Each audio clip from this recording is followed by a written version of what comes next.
Salut tout le monde! Lors de ma dernière vidéo, vous avez été nombreuses à faire des commentaires sur le maquillage de ma bouche en me disant que mon rouge à lèvres m'allait très bien. Et je me suis dit que j'allais pas vous laisser dans l'incertitude, à vous faire croire que j'avais juste sur moi le Lady Danger de MAC, qui est ce que j'avais écrit dans la barre d'infos, puisqu'en fait c'était un petit peu plus compliqué que ça. J'avais fait une technique spéciale de bouche ultime suprême. Donc je vais vous présenter aujourd'hui comment je le fais. Donc je l'ai absolument pas inventé, c'est une technique qui était utilisée déjà par Marilyn Monroe et qui a été refaite dans pas mal de tutoriels, donc vous avez peut-être déjà entendu parler de cette technique là, et je l'ai revue récemment en regardant une vidéo de Candy Johnson que je vous mettrai en lien parce qu'elle explique plutôt bien. Si vous parlez l'anglais, ça peut être sympa d'aller voir ça aussi parce qu'elle le fait avec d'autres couleurs. Mais aujourd'hui je voulais vous montrer comment faire la bouche rouge ultime. Donc avant de commencer, de quoi on va avoir besoin? Premièrement, de patience, parce que c'est pas le genre de truc qu'on fait à l'arrache comme ça tous les jours, baume teinté et tout. Non, c'est vraiment genre la bouche qui demande du temps et du travail pour être bien réussie. Ensuite on va avoir besoin, eh bien, d'un truc comme ça qui est un pinceau à lèvres. Celui-ci vient de chez Miss Hélène, donc acheté chez Monoprix, mais il y en a plein.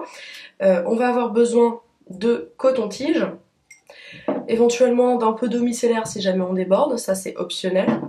Et puis on va avoir besoin pour la bouche de tac tac tac tac tac tac tac tac 4 couleurs. 4 couleurs qui sont des dégradés de rouge pour créer un effet de dimension. Donc ma base, je vais la faire comme je l'avais faite dans ma vidéo précédente avec le Lady Danger de MAC, qui est un rouge un peu coquelicot, très légèrement orangé mais vraiment super clinquant quoi, vachement joli. Ensuite je vais prendre un crayon à lèvres qui est, si on compare, d'une couleur un peu plus foncée que le Lady Danger. Ça reste subtil. Et ensuite je vais aussi utiliser un autre crayon à lèvres qui, celui-ci, est beaucoup plus foncé, un truc qui tient vachement bien et qui est une sorte de prune. Et en touche finale, j'utiliserai un petit peu de ce truc de chez Elise Face qui est un orange. Vous êtes en train de vous dire, cette meuf est complètement folle, qu'est-ce qu'elle va nous faire? Donc je commence avec les lèvres relativement lisses, il faut pas trop qu'il y ait des bouts de peau, sinon vous allez vous retrouver avec un truc monstrueux, donc à faire quand on a une bouche en bon état. Et relativement bien hydratée, puisque tout à l'heure j'ai mis du baume. Mais j'aime pas commencer avec le baume sur les lèvres, sinon ça tient pas bien. Donc là ma bouche est sèche et je commence par me mettre du Lady Danger tout simplement partout sur la bouche, comme si j'avais décidé de ne mettre que ça.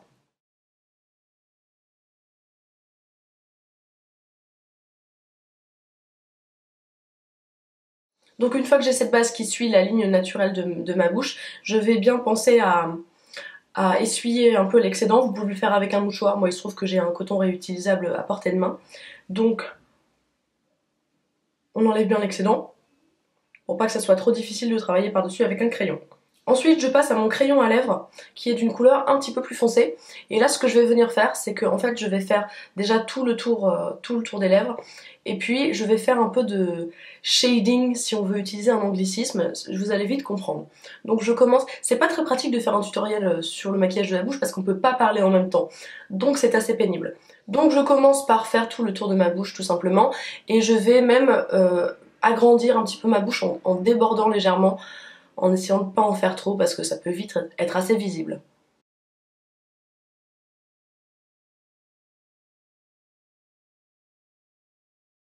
Et une fois que j'ai fait les contours, je vais faire ce que j'ai donc appelé du shading, c'est-à-dire je vais bien aller dans... Oula, j'ai dépassé, vous voyez?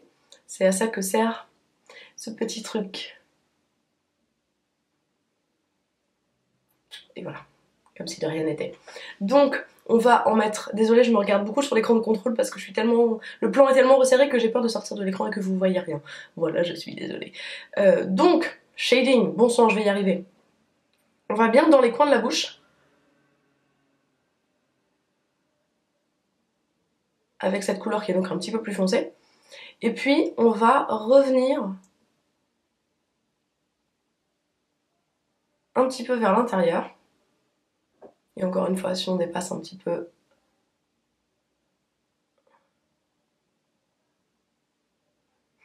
J'y arrive beaucoup mieux quand je suis pas devant ma caméra, croyez-moi sur parole. Donc on colorie en fait un peu les côtés de la bouche. C'est vous qui décidez jusqu'où vous voulez aller. Et en fait ce que ça fait, c'est que L'intérieur, pour l'instant le résultat est léger parce que les deux couleurs que j'ai utilisées sont assez proches. Vous allez voir qu'au bout du compte, ça va faire un truc sympa. On a quand même déjà une impression, comme ici le centre est un peu plus clair, que la bouche est un peu plus charnue. Donc je fais ça aussi en haut.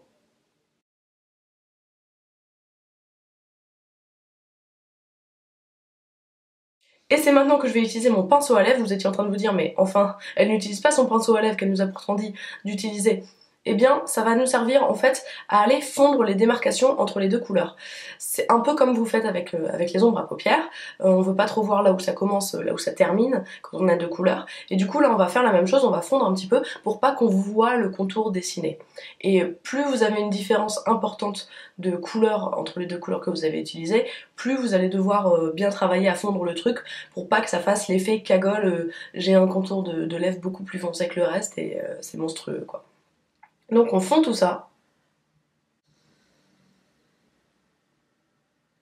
Donc au niveau des côtés là où on a rempli et aussi au niveau du contour en lui-même. On n'a pas envie de voir la démarcation de la ligne qu'on a tracée quoi. Donc là c'est ce que j'appellerais un petit peu la première étape de la bouche rouge. On est encore sur quelque chose qui ressemble presque à une bouche monochrome.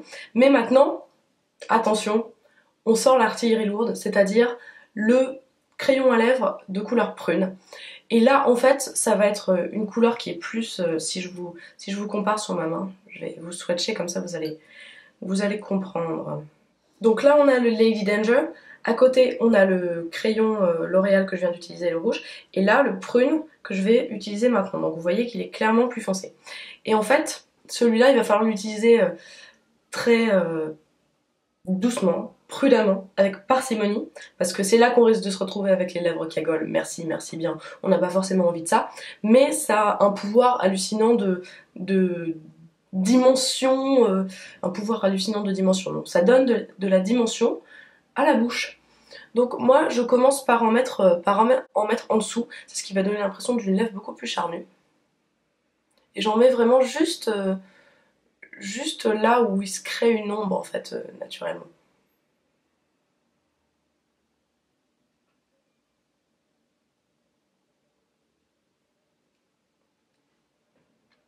Donc si je vous montre comme ça sans estomper, sans rien, vous voyez qu'il y a un trait qui a été fait à cet endroit-là. Et là, hop, on y retourne avec le pinceau à lèvres et on estompe pour pas avoir ce trait bien délimité. Donc vous voyez qu'une fois qu'on a estompé, on se retrouve avec un truc qui n'est pas forcément visible. C'est pas, on se rend pas compte que j'ai mis un trait juste à cet endroit-là. Surtout que pour faire un côté un peu plus naturel, entre guillemets naturel, parce que là on n'est pas sur un truc hyper naturel les gars, mais je suis pas allée tout autour, parce que sinon je trouve que c'est plus visible qu'il y a un trait. Donc vraiment je le fais en dessous ici. J'en remets un petit peu, c'est comme les ombres à paupières, on estompe, on remet pour que bien ça tienne, non, pour que ça tienne bien. Et on restompe. Et ensuite, very important, on prend ce même crayon à lèvres qu'on va mettre dans les coins de la bouche, encore une fois pour créer une dimension. Je vais arrêter d'utiliser le mot dimension parce que je pense qu'il est vraiment en train de spammer cette vidéo.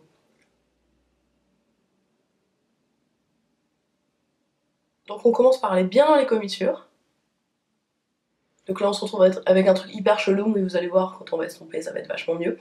Et on revient un tout petit peu vers le haut de la lèvre en haut et vers le bas de la lèvre en bas.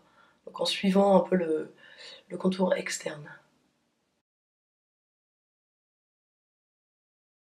Et on peut faire aussi un tout petit peu de shading comme on avait fait avec le crayon d'avant, mais sur une zone beaucoup plus limitée au coin des lèvres. Et on restompe. Et puis je viens tracer légèrement les contours de la lèvre supérieure, mais alors vraiment légèrement, parce que typiquement c'est là qu'on voit l'effet cagole. Donc prudence mes amis, prudence.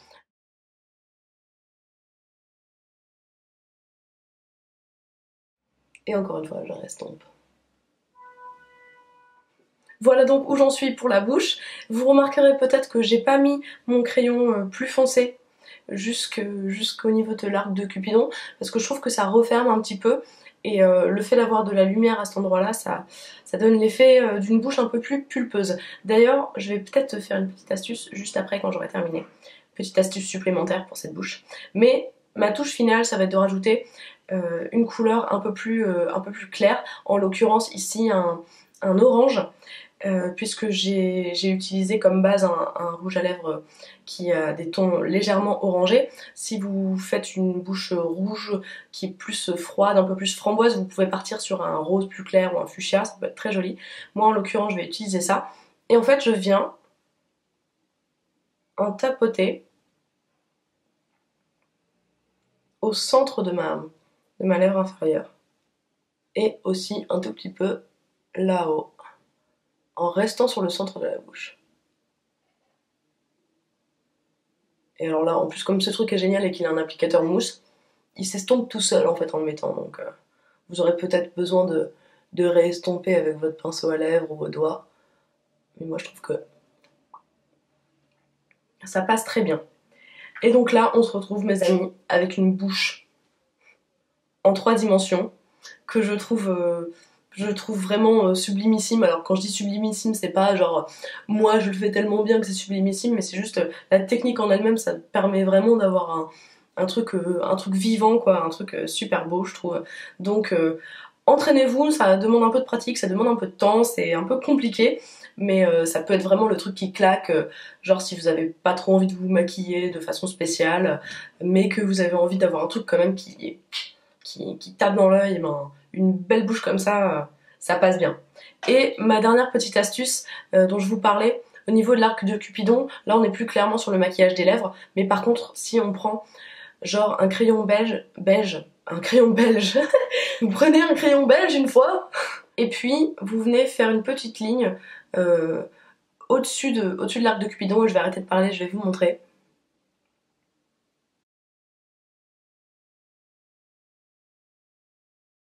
Alors attention de ne pas le mélanger à votre rouge à lèvres, sinon forcément c'est le bordel. Et après, on estompe ça parce que pour l'instant on a un peu l'impression d'être dans une pub pour les produits laitiers. Hein. Et une fois que c'est estompé, ça reflète la lumière et ça donne l'impression d'une bouche encore plus pulpeuse. J'espère que cette vidéo vous a plu, j'espère qu'elle vous a été utile. N'hésitez pas à la partager, à l'aimer, à vous abonner si vous n'êtes pas encore abonné. Et sur ce... Est-ce que t'as toujours un petit creux le soir après t'être brossé les dents? Est-ce que tu doutes soudain du code de carte bleue que t'as tapé 300 000 fois dans ta vie à partir du moment où les chiffres sont inversés sur le clavier? Est-ce que toute plante verte meurt inexplicablement chez toi, quoi que tu fasses?